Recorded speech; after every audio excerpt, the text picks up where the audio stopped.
تو چلیے بڑھتے ہیں اپنے فرسٹ سیگمنٹ کی طرف جس کا نام ہے شان پاکستان.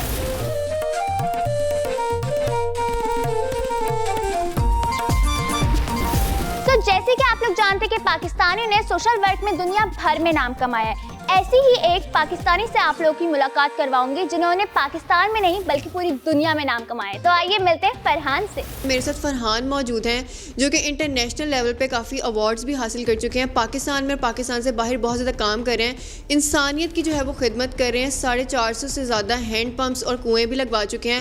جن علاقوں میں پینے کے لیے صاف پانی بھی میسر نہیں ہوتا وہاں پہ جا کے انہوں نے کام کیا اور کنویں لگوائے.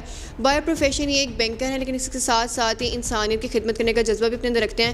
ان سے بات کرتے ہیں اور جانتے ہیں کہ کام انہوں نے کب شروع کیا اور سب سے سینسیٹیو جو چیز ہوتی ہے ریلیجن. اس پہ بھی انہوں نے بہت زیادہ کام کیا کہ ڈفرینٹ ریلیجن کے لوگوں کو ساتھ بٹھا کے ان میں پیس کو پروموٹ کیا ہے.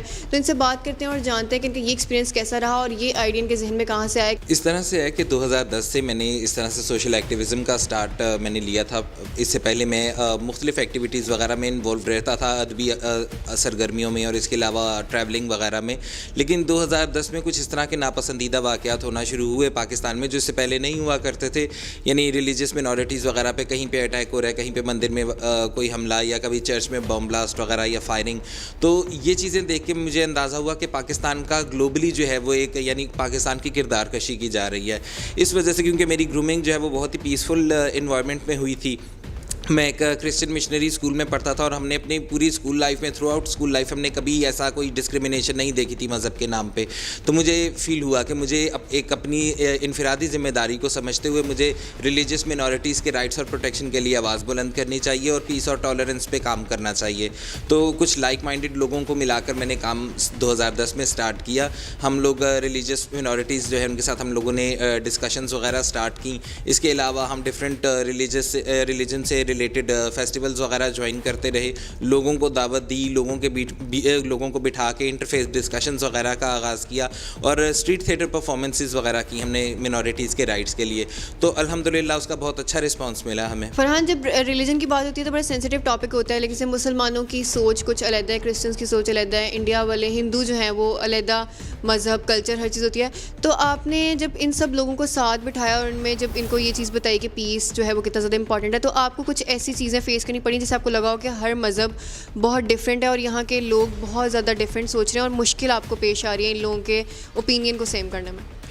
جی بالکل, یہ بات تو بالکل ٹھیک کہی آپ نے, کیونکہ ہر ریلیجن جو ہے سے ریلیٹڈ لوگ جو ہوتے ہیں ان کی گرومنگ الگ طریقے سے ہوتی ہے. ان لوگوں کے ان کی سوچ, ان کے خیالات, ان کا اٹھنا بیٹھنا, ان کے طور اتوار سب لوگوں کے مختلف ہوتے ہیں. لیکن جب ایک کمبائنڈ قسم کی شخصیت ابھرتی ہے نا سامنے پاکستانی کی, تو پھر یہ تمام فرق جو ہوتے ہیں نا یہ میٹر نہیں کرتے.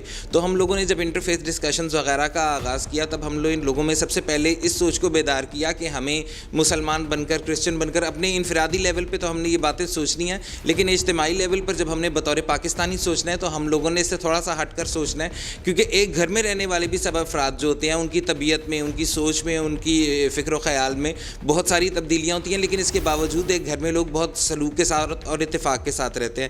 تو جب ہم یہ تصور کر لیں کہ پاکستان بھی ایک گھر ہے اور اس میں رہنے والے الگ الگ مذاہب کی, الگ الگ ثقافتوں کے لوگ جو ہیں وہ ایک دوسرے کے بہن بھائی ہیں, تو پھر یہ کام بہت آسان ہو جاتا ہے. کہیں پہ آپ سوئنگ مشینز دے رہے ہیں, ڈسیبل لوگوں کے لیے آپ کام کر رہے ہیں, اور اس کے ساتھ جیسے آپ نے بتایا کہ آپ واٹر پمپس وغیرہ اس طرح ہینڈ پمپس بھی لگوا رہے ہیں. تو یہ آپ نے پروجیکٹ کب سٹارٹ کیا تھا اور یہ آپ نے انڈیویجول لیول پہ کیا تھا یا آپ کے ساتھ کوئی این جی او بھی منسلک تھی اس میں؟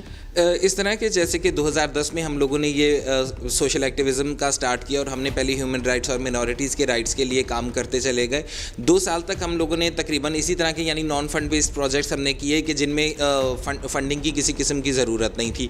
2 سال کے بعد جب ہم لوگ ان تمام چیزوں کو سوشل میڈیا پہ سرکولیٹ کرتے رہے, لوگوں نے ہمیں پہچاننا شروع کر دیا, لوگوں کا ایک اعتماد ہمارے اوپر بحال ہو گیا. 2 سال بعد جب ہم لوگ تھرپار اسی طرح سے سیر و تفریح کرتے ہوئے اور انٹرفیتھ کا ہی سبق لے کر پھیلانے کے لیے جب ہم لوگ تھرپارکر میں پہنچے, وہاں پر ہم نے بہت زیادہ بھوک دیکھی, افلاس دیکھی, غربت دیکھی, بے روزگاری دیکھی. تو اور سب سے زیادہ یہ کہ وہاں پر ہم نے لوگوں میں پیاس دیکھی کہ وہاں پر پینے کا پانی بھی موجود نہیں ہے. تو اس چیز نے ہم لوگوں کو ایک طرح سے ہلا کے رکھ دیا کہ یہاں پر ہم پنجاب میں بیٹھے بیٹھے جب نل چلاتے ہیں, پانی آتا ہے, ہم ضائع بھی کرتے ہیں, ہم نہاتے ہوئے پانی کتنا ضائع جایا کرتے ہیں اور وہاں پر لوگ بوند بوند کو ترستے ہیں اور ڈیلی کئی میل پیدل چلتے ہیں پانی لانے کے لیے. تو تب ہمیں خیال آیا کہ ہمیں ان لوگوں کے لیے بھی کچھ کرنا چاہیے. اس کے لیے ہم لوگوں نے فنڈ ریزنگ وغیرہ سٹارٹ کی, کیونکہ لوگوں کو ہمارے سوشل ایکٹیویزم کے تھرو لوگوں کو ہمارے کام کا تو معلوم ہو چکا تھا آلریڈی اور لوگ ہمیں جاننا بھی شروع ہو گئے تھے. تب ہم نے سوشل میڈیا کے تھرو فنڈنگ وغیرہ اکٹھا کرنا شروع کی اور الحمدللہ اب تک کے عرصے میں ہم لوگ تقریباً 450 سے زیادہ واٹر پروجیکٹ کمپلیٹ کر چکے ہیں. تو جب آپ پہلی دفعہ ان ایریاز میں گئے تھے, جیسے میں نے سنا ہے کہ آپ کو ٹریولنگ کا بہت زیادہ شوق ہے, تو آپ ٹریولنگ کی غرض سے ہی وہاں پہ گئے تھے, لیکن جب آپ نے وہاں پہ دیکھا کہ یہاں پہ لوگوں کے لیے پانی نہیں ہے تو آپ نے سوچا کہ ان کے لیے کام کرنا چاہیے. تو جب آپ نے کام کرنا وہاں پہ شروع کیا تو آپ کو کوئی مشکلات فیس کرنی پڑی لوگوں کی طرف سے وہاں کے کہ نہیں کرو یا جس طرح سے ہم رہ رہے ہیں ہم بالکل ٹھیک ہے, کیونکہ عادت ہو جاتی ہے نا کہ انسان کو ایسے کام کرتے ہوئے؟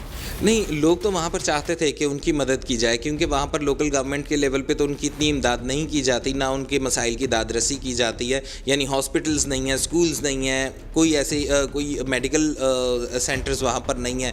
جب میں وہاں پر گیا تو میں نے لوگوں کے سامنے ان کے مسائل ڈسکس کرتے ہوئے بولا کہ بھئی آپ لوگ بے روزگار ہیں, آپ لوگوں کے پاس تعلیم نہیں ہے, آپ کے لیے ہم کیا مدد کریں. انہوں نے کہا آپ تمام مسائل کو چھوڑ دیں, آپ ہمیں صرف پینے کا پانی دے دیں. یہ ہے کہ اور لیکن یہ ہے کہ لوگوں کی ہمیشہ سپورٹ ہمیں ملتی رہی ہے, کیونکہ وہاں پر جب بھی ہم کوئی کنواں لگاتے ہیں, کوئی ہینڈ پمپ لگاتے ہیں تو لوکل گاؤں سے ہی ہمیں لیبر ملتی ہے تمام کنواں کھودنے کے لیے یا ہینڈ پمپ کی انسٹالیشن کے لیے. مسائل جو ہوتے ہیں وہ ہمیں وہاں کی لوکل جو پولیٹیشینز ہوتے ہیں بعض اوقات ان کی وجہ سے مسائل کا سامنا کرنا پڑتا ہے, کیونکہ جب وہاں پر کوئی ووٹنگ وغیرہ کوئی الیکشن وغیرہ ہوتے ہیں اور وہ وہاں کی لوکل پبلک ان کو ووٹ دینے سے انکار کرتی ہے تو وہ ہمارے کنویں اور ہمارے ہینڈ پمپ بند کر کے چلے جاتے ہیں. تو لوگوں کی طرف سے ہمیشہ پازیٹیو رسپانس آتا ہے, کبھی کبھی کوئی ایسے مسائل وغیرہ درپیش ہو جاتے ہیں. بول بس کی ویڈیوز دیکھنے کے لیے بول بس کا یوٹیوب چینل سبسکرائب کیجیے اور ہاں بیل آئیکن کو کلک کرنا مت بھولیے گا.